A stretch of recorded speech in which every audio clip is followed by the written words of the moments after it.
আসসালামু আলাইকুম। আমার নাম জাকির আকন। আমি তেলিখালী ৯ নম্বর ওয়ার্ডের সভাপতি মোশাররফ খানের ছেলে।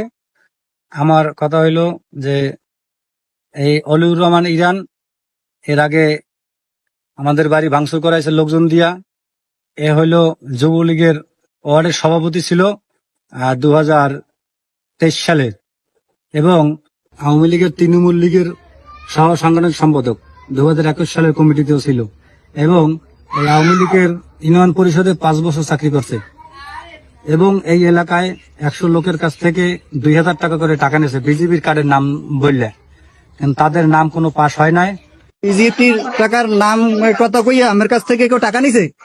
কেটা নিছে? জোরে বলেন। ইরান কত নিছে টাকা? 1000 টাকা।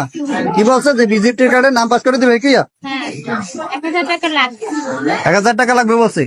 নাম কইয়া আপনার কাছ থেকে কেউ টাকা নিছে? কেটা নিছে? বলার কোনো সমস্যা হয়নি? না, কোনো সমস্যা কি? জোরে বলে। বাচ্চু কত নিছে টাকা? বাচ্চু কোন বাচ্চু?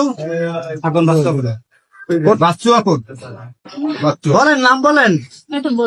কত টাকা নিছে? 1000। বাচ্চু আপন বিজেপি কার্ডের জন্য কেউ কাছে কি টাকা দিচ্ছেন? জোরে কন। কার কাছে দিচ্ছেন? না, কার কথা বললেন? দিছে হাসান। আসসালামু আলাইকুম। আমি একটা মুদি ব্যবসায়ী।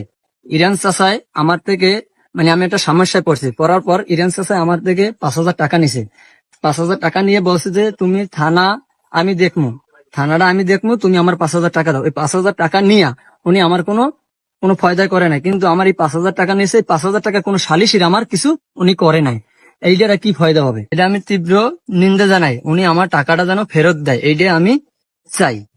আপনাদের কাছে আমি এইটা চাই, উনি যেন আমার টাকাটা ফেরত দেয়।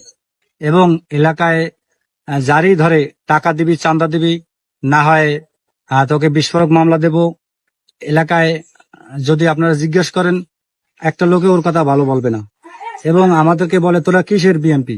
একদিন আমার আব্বাকে বলে যে জাকি তোর আব্বারে নিষেধ করে দিবি, যে শেখ হাসিনার নামে বদনাম বলে, যদি বলে এরপর কিন্তু তোর বাপের অপমান করবো। আমি বলছি এগুলা বাবাই বলতে পারে না, তোমরা মিশা কথা বললো না। পরে এই আমরা এইসব বিষয়ে অনেক লোকের কাছে বলা হয়েছে, কিন্তু ও যে এই বর্তমানে মৎস্য দলের এই কমিটির কথা বলতেছে নেড়ে ছাড়ে, এটা আমরা জেলায় এবং থানায় আমরা এগুলা ফোন করে জানতে পারছি। কর্মকর্তার কাছে, আমাদের লিডার আছে তাদের কাছে, তারা বলছে যে না, এগুলা কোনো কমিটি হয় না, এটা বানোয়াট। এবং এই স্বৈরাচারেরা, এই আওয়ামী লীগের স্বৈরাচার এখন এই দেশে আছে।